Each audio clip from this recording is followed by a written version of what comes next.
Banjir darah di Tambun Tulang. Bagian 4. Gempar Bumi sendiri tiada menyangka kalau si gadis memiliki kehebatan begitu rupa. Tapi dia tidak jerih.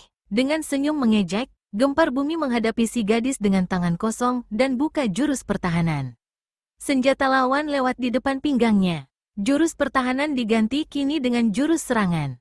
Tangan kanan dengan cepat menyelusup ke dada Mayang, siap untuk menjamah buah dadanya yang padat montok. Wut! Tersirap darah Gempar Bumi sewaktu golok di tangan sang dara membalik laksana kilat. Kalau saja dia tidak cepat-cepat menarik pulang tangannya, pastilah akan terbabat putus. Mayang sendiri dengan gigih terus menyerbu. Sambaran-sambaran goloknya laksana hujan mencurah. Gempar Bumi tidak mau main-main lagi. Hatinya heran, dari mana si gadis memiliki ilmu kepandaian begini rupa. Jika ditinjau, jelas sekali ilmu silatnya lebih tinggi 1-2 tingkat dari ayahnya sendiri. Tentu dia telah berguru pada seorang jago silat, pikir Gempar Bumi. Dalam waktu singkat, 10 jurus telah berlalu dan Gempar Bumi masih berada di bawah angin. Laki-laki ini mengomel dalam hati. Dia membentak keras, dan sekejap saja berubahlah jurus-jurus ilmu silatnya. Tubuhnya berkelebat kian kemari membuat bayang-bayang hitam. 1 jurus kemudian, terdengar pekik Mayang. Lengan kanannya kena dipukul oleh lawan. Golok terlepas mental, dan di saat itu pula, dara ini merasakan tubuhnya kaku tegang, tak kuasa digerakkan. Ternyata sewaktu memukul lengan kanan lawan, sekaligus Gempar Bumi menotok dada Mayang dengan jari-jari tangan kirinya. Manusia haram jadah, beranimu hanya sama perempuan, bentak pagar alam yang tergeletak duduk di tanah bersandar ke peti. Gempar Bumi tertawa mengekeh. Anakmu hebat juga, pagar alam. Walau kau menolak lamaranku tempo hari, tapi saat ini terpaksa kau harus menyerahkan Mayang bulat-bulat ke tanganku. Laki-laki berpakaian hitam ini tertawa lagi. Keparat, kau mau bikin apa? Hardik pagar alam seraya hendak berdiri.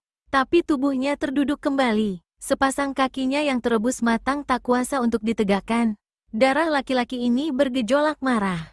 Pelipisnya mengembung. Bikin apa lagi kalau bukan mau membawanya ke tempatku, jawab Gempar Bumi seraya melangkah ke arah Mayang. Anjing baju hitam, kalau kau berani menjamah tubuhnya, ku pecahkan kepalamu.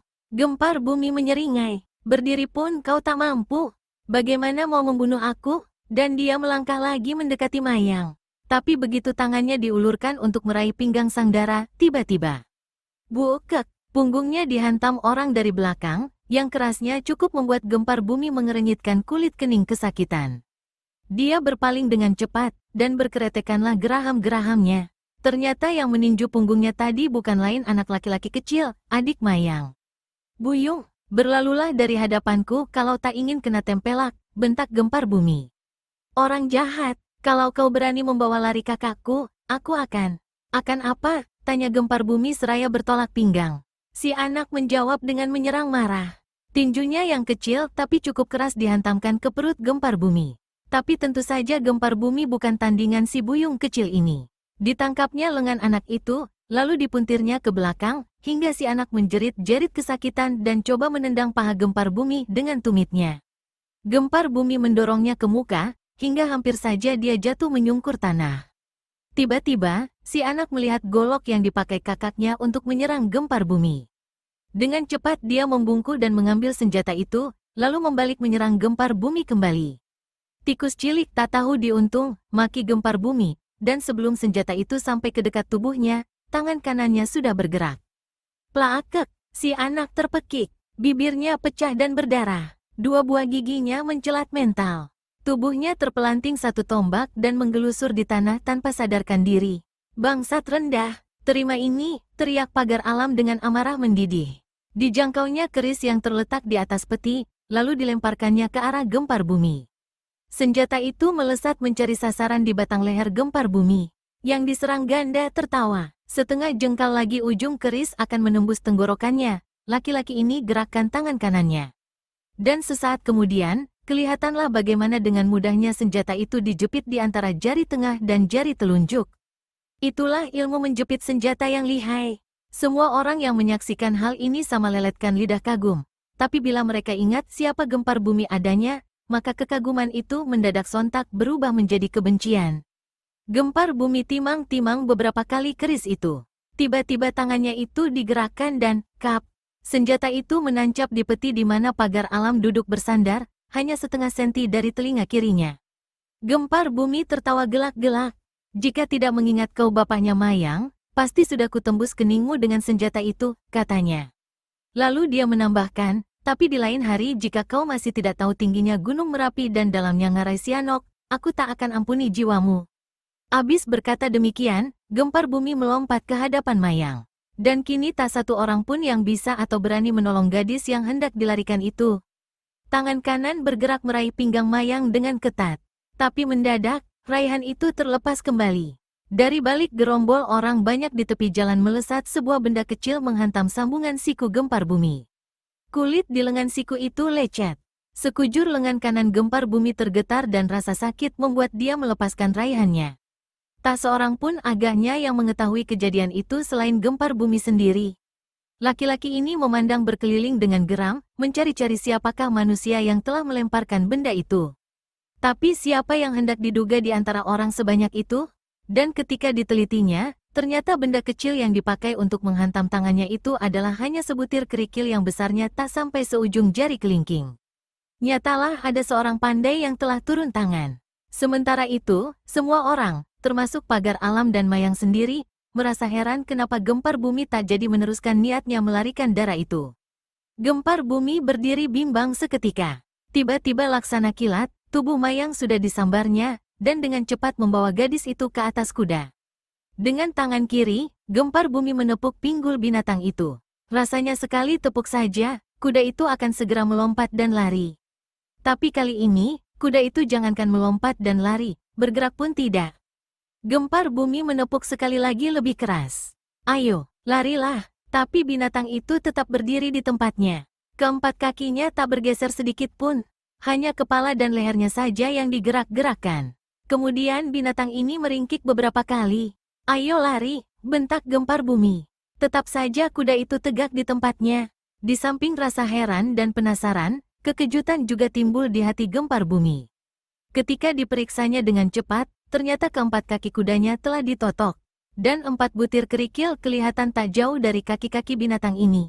Tanpa tunggu lebih lama, gempar bumi melompat dari punggung kuda, terus lari. Namun sekali ini pun dia tak mampu lari jauh karena sebutir kerikil lagi menyelusup menembus kaki pakaiannya, terus menghantam belakang lutut kaki kanannya. Dengan serta-merta, kaki kanan itu kesemutan dan lemas, sukar digerakkan. Gempar bumi yang tahu gelagat bahwa dia benar-benar berhadapan dengan seorang lihai yang tersembunyi di antara manusia banyak di tengah pasar itu, perlahan-lahan turunkan tubuh Mayang. Orang ramai masih tak tahu apa yang telah terjadi. Sementara itu, sepasang mata Mayang memandang ke tanah.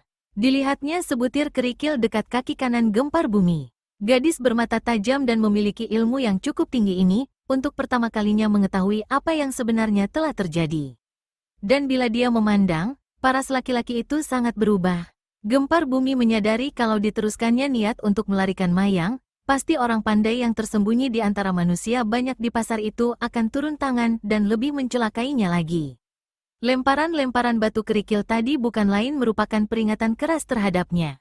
Perlahan-lahan gempar bumi berpaling pada pagar alam dan berkata dengan suara lantang. Pagar alam, biarlah hari ini aku berlaku baik hati padamu.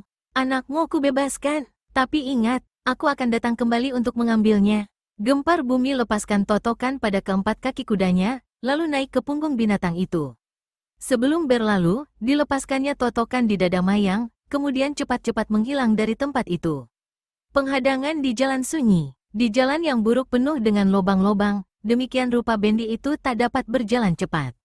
Ketiga penumpang itu bukan lain daripada pagar alam, Mayang, dan adik gadis ini. Mereka dalam perjalanan pulang. Karena nasib buruk yang menimpa pagar alam, orang-orang di pasar telah bermurah hati memberi sumbangan uang lebih banyak kepadanya, hingga pendapatannya hari itu 3 kali lipat lebih besar dari biasanya. Namun, uang yang sedemikian banyak tidak menggembirakan hati pagar alam. Pikirannya risau bila dia ingat si gempar bumi keparat itu.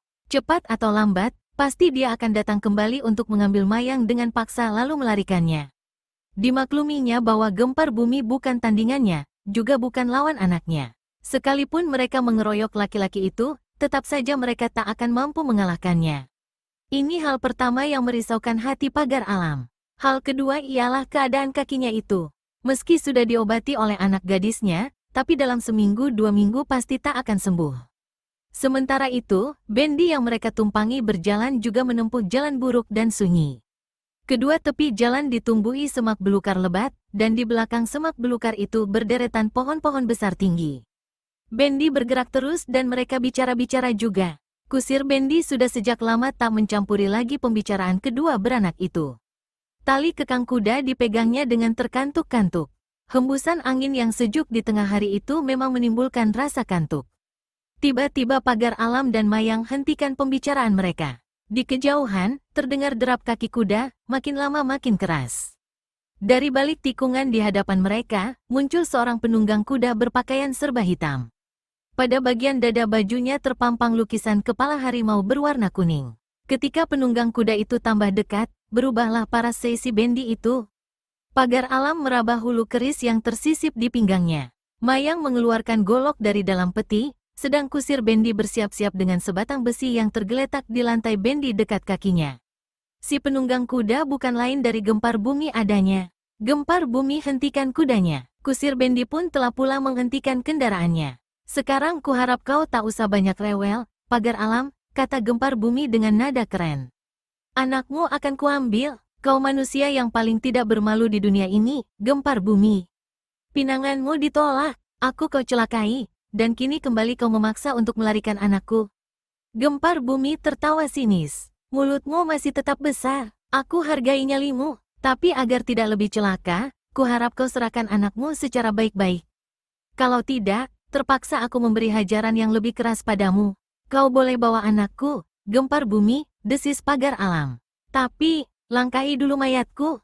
Dan Pagar Alam menghunus kerisnya. Gempar Bumi tertawa bergelak dan menyentakkan tali kekang kudanya.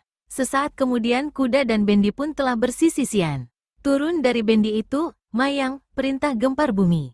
Pagar Alam beringsut ke samping kereta sebelah kanan. Dalam jarak yang cukup dekat itu, tanpa banyak bicara lagi, keris di tangan kanannya dihunjamkan cepat-cepat ke muka Gempar Bumi.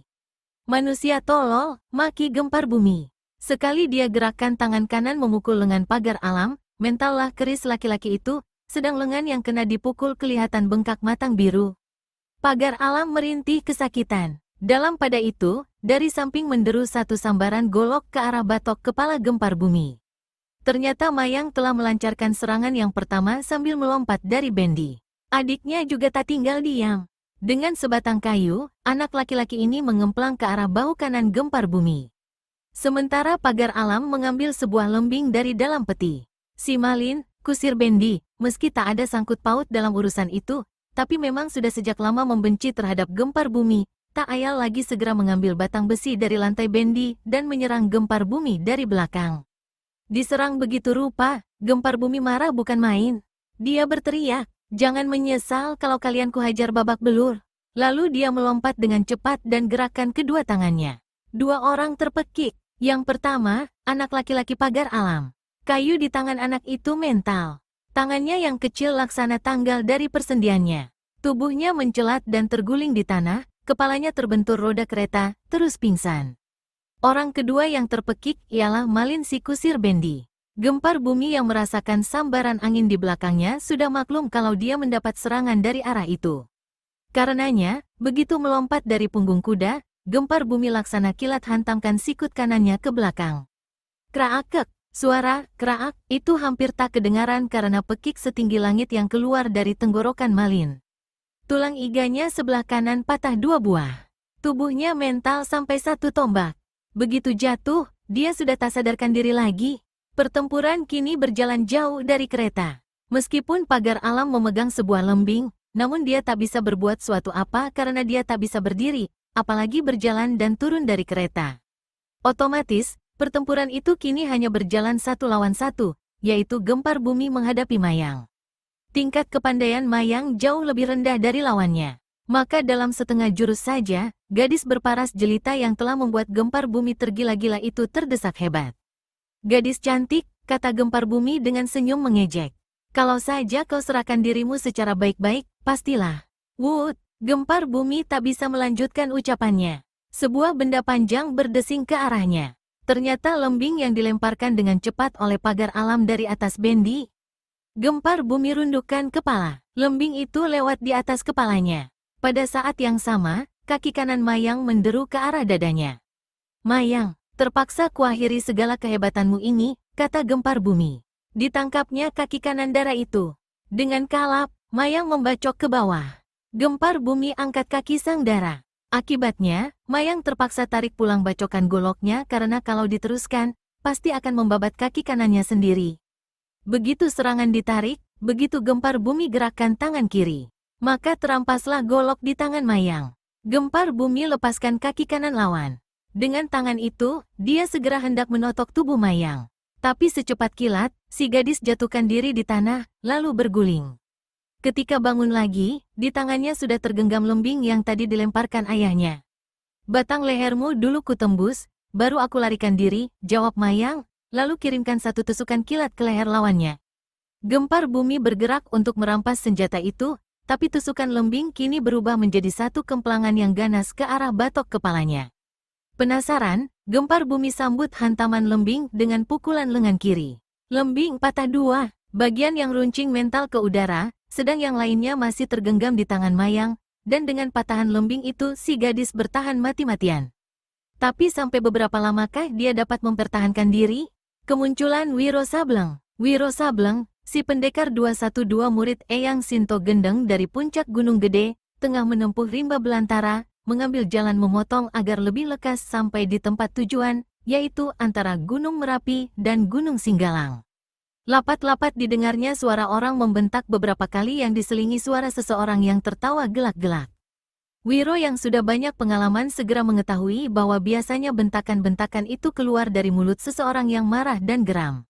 Sebaliknya, tertawa mengekeh keluar dari mulut orang yang mengejek kemarahan dan kegeraman orang pertama tadi. Dan suasana seperti itu hanya ditemui dalam satu perselisihan yang kemudiannya akan berkelanjutan dengan perkelahian atau pertempuran. Karena pohon-pohon sangat rapat, semak belukar sangat lebat, agak sukar bagi Wiro untuk bergerak. Dalam pada itu, didengarnya dua jeritan sekaligus. Wiro mempercepat langkahnya dan tak peduli lagi pakaiannya yang cabik robek dikait ranting semak belukar. Dia yakin bahwa di tempat yang hendak didatanginya itu telah terjadi perkelahian. Yang mengherankannya ialah karena satu dari dua jeritan itu kedengarannya seperti jeritan anak kecil. Ketika dia sampai di satu tepi jalan kecil yang sangat buruk, terkejutlah pendekar ini menyaksikan pemandangan yang terbentang di depan matanya. Adalah tidak dinyananya kalau yang bertempur adalah seorang laki-laki tegap melawan seorang dara jelita. Keduanya sama berpakaian hitam, cuma pada bagian dada baju laki-laki terpampang gambar kepala harimau warna kuning. Yang lebih mengejutkan Wiro Sableng ialah karena laki-laki itu bukan lain manusia berkumis melintang yang tadi di pasar hendak melarikan gadis itu. Dan si gadis sendiri adalah orang yang telah ditolongnya secara diam-diam ketika mau dilarikan. Rupanya si kumis melintang yang bernama Gempar Bumi itu sudah nekat untuk membawa lari si jelita, hingga dalam perjalanan pulang, si gadis telah dihadang. Di tengah jalan kecil, berhenti sebuah bendi. Seorang anak kecil menggeletak dekat roda bendi. Kemudian, seorang lainnya tak berapa jauh dari situ, agaknya dia adalah kusir bendi. Dan di atas bendi, tampak duduk laki-laki bernama Pagar Alam. Mukanya pucat dan cemas sekali. Betapakan tidak, anak gadisnya tengah bertempur mati-matian mempertahankan diri dari tangan laki-laki yang hendak melarikannya, sedang dia sendiri, Pagar Alam, tak dapat berbuat suatu apa. Di atas bendi, tak ada lagi benda-benda yang bisa dijadikan senjata untuk dilemparkan kepada Gempar Bumi. Dalam kecemasan yang memuncak melihat anaknya terdesak hebat itu dan tak ada harapan lagi untuk menyelamatkan diri, maka tiba-tiba dia melihat sesosok tubuh menyeruak dari semak-semak. Ternyata yang muncul adalah seorang pemuda bertubuh tegap, bertampang seperti anak-anak, dan berambut gondrong. "Hentikan pertempuran," teriak Wiro Sableng. Suara teriakannya yang menggeledek mengiang di anak telinga mengejutkan orang-orang yang ada di situ, terutama mereka yang sedang bertempur. Pagar Alam merasakan dadanya bergetar karena kerasnya teriakan itu. Kalau tidak memiliki ilmu kepandaian tinggi, pasti hal itu tak mungkin terjadi, pikir Pagar Alam seraya menenangkan dirinya kembali. Kemunculan pemuda ini memberikan sekelumit harapan padanya. Tapi apakah pemuda ini bukan seorang bangsa jahat terkutuk pula? Melihat kepada potongan pakaian dan ciri-cirinya, nyata sekali dia bukan penduduk setempat. Akan gempar bumi, begitu mendengar bentakan yang menggeledek tadi, dengan cepat melompat mundur, padahal saat itu dia sudah hampir dapat meringkus Mayang. Ketika dia berpaling, di depan semak belukar dilihatnya seorang pemuda tak dikenal berdiri dengan bertolak pinggang. Orang Sinting, siapa kau, Hardik gempar bumi? Siapa aku tak kau usah peduli? Lekas angkat kaki dari sini atau kutekuk batang lehermu. Paras gempar bumi membesi. Pelipisnya mengembung. 10 tahun malang melintang di Pulau Andalas, baru hari ini ada bangsa kucing dapur yang bicara hendak menekuk batang leherku. Mengetahui bahwa si pemuda menunjukkan sikap demikian, maka legalah sedikit hati Pagar Alam dan Mayang. Jika berani membentak demikian, berarti dia memiliki ilmu yang diandalkan. Namun gempar bumi seorang yang berilmu sangat tinggi, akan sanggupkah pemuda belia yang bertampang tolol itu menghadapinya? Diam-diam, kedua ayah dan anak itu jadi gelisah harap-harap cemas. Manusia kumis melintang, aku tidak main-main, lekas angkat kaki dari sini. Syukur aku bersedia mengampuni kekejianmu. Lekas pergi sebelum aku berubah pikiran. Gempar bumi bertolak pinggang. Matanya melotot meneliti Wiro Sableng dari kepala sampai ke kaki. Lalu dia tertawa gelak-gelak. Kucing dapur, apakah kau lihat gambar kepala harimau yang ada di dada bajuku ini? Itu bukan gambar kepala harimau, sahut Wiro. Gempar bumi beliakan mata. Dan Wiro menyambung, kalau kau mau tahu, itulah gambar kepala kucing dapur. Lalu pendekar 212 tertawa gelak-gelak. Marahlah gempar bumi. Seumur hidup, baru hari itu dia mendapat hinaan dan ejekan demikian rupa. Anak setan, tidak tahukah kau dengan siapa berhadapan? Busyet kau bisa memaki aku anak setan, jawab Wiro dengan sunggingkan senyum. Kalau aku anak setan, apakah kau lantas merasa jadi bapak moyangnya setan? Mayang dan Pagar Alam, meski geli mendengar ucapan itu, namun terheran-heran melihat sikap dan tindak tanduk si pemuda yang agak aneh. Bicaranya seperti orang main-mainan saja.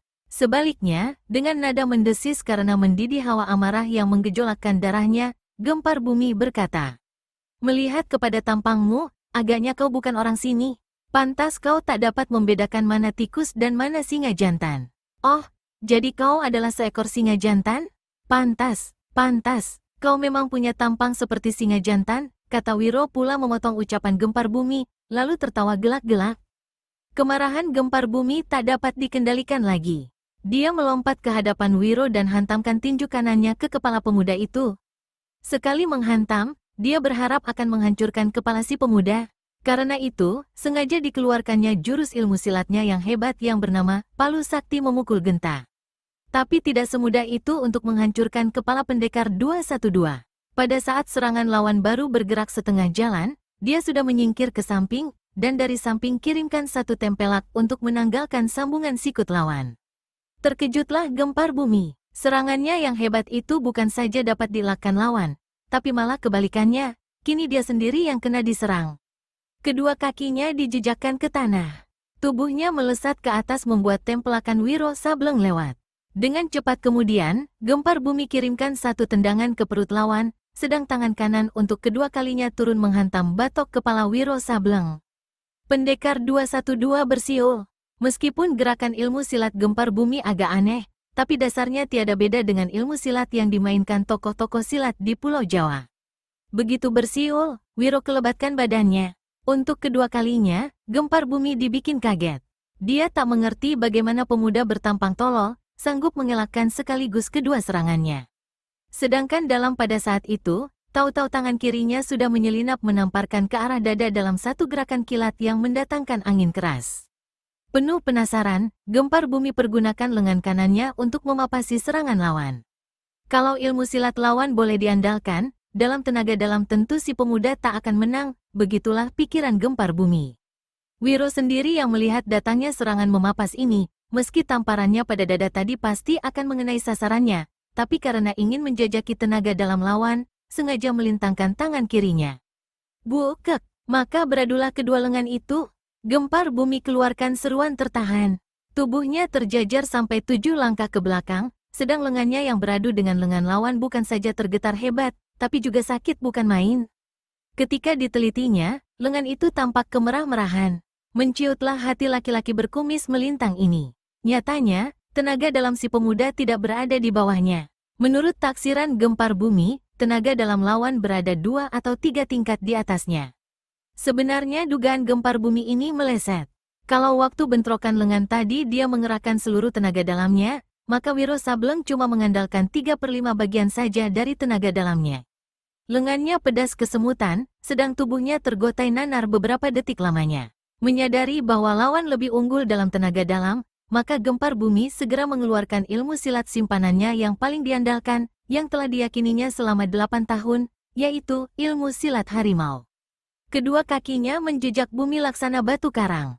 Tubuhnya setengah merunduk, sedang kedua tangan terpentang ke muka dengan jari-jari membuka. Pendekar 212 Wiro Sableng memperhatikan bahwa ke-10 kuku jari laki-laki itu panjang-panjang. Tubuh gempar bumi semakin merunduk, sedang dari mulutnya keluar suara menggerang macam harimau hendak menerkam mangsanya, dan kedua matanya menyorot ganas. Keseluruhan paras manusia ini membayangkan maut. Tiba-tiba gerangan di mulutnya berubah keras menyeramkan. Dan dikejap itu pula, tubuhnya melesat ke muka, persis seperti seekor harimau lapar menerkam mangsanya. Dua tangan yang tadi terpentang berkelebat tak kelihatan saking cepatnya. Hanya suara siurannya yang terdengar menyambar. Wiro, dengan mengandalkan setengah bagian tenaga dalamnya, bergerak ke muka menyambut dengan jurus segulung ombak menerpa karang. Jurus ini mengeluarkan sambaran angin laksana topan prahara. Kedua lengan Wiro menghantam ke depan sekaligus. Melihat lawan memapaki serangannya dengan cara begitu rupa, dan sudah tahu kalau Wiro memiliki tenaga dalam yang lebih tinggi, maka gempar bumi tak berani bentrokan untuk kedua kalinya. Dengan cepat dia membuyarkan jurus serangannya tadi, dan laksana kilat pula menyerbu kembali dalam jurus yang dinamakan Harimau Sakti melompati gunung menukik ngarai. Tubuhnya mencelat ke udara, kedua kaki mencari sasaran di perut dan dada lawan. Namun ini hanya serangan sambilan saja, karena begitu Wiro mengelak dan begitu gempar bumi berada 2 tombak di udara, tiba-tiba dia menukik ke bawah dengan kedua tangan diacungkan, siap untuk mencengkeram kepala Wiro Sableng. Wiro bersiul nyaring. Setengah merunduk, dia lepaskan pukulan, kunyuk melempar buah, ke arah lawan di atasnya. Laksana berpegang pada sebuah tiang yang tak kelihatan, gempar bumi berkelit ke samping. Angin pukulan, kunyuk melempar buah, lewat di sebelahnya. Dan sedetik kemudian, tubuhnya meliuk, lalu berputar dengan kedua kaki meluncur deras ke dada serta kepala Wiro Sableng. Gerakanmu hebat juga, gempar bumi, seru Wiro. Sesaat kedua kaki lawan akan mendarat di dada dan kepalanya, pendekar 212 membentak keras. Tangan kanannya didorongkan ke atas. Angin sedahsyat badai mengamuk menggebu. Inilah pukulan benteng topan melanda samudera, yang dilancarkan dengan mengandalkan setengah bagian tenaga dalam. Mula-mula gempar bumi merasakan serangannya laksana ditahan oleh tembok baja yang tak kelihatan. Dia terkejut sekali. Dan belum habis kejutnya ini, mendadak tubuhnya terdorong keras ke udara, mencelat sampai beberapa tombak. Sambil jungkir balik 3 kali berturut-turut, gempar bumi keruk saku pakaiannya.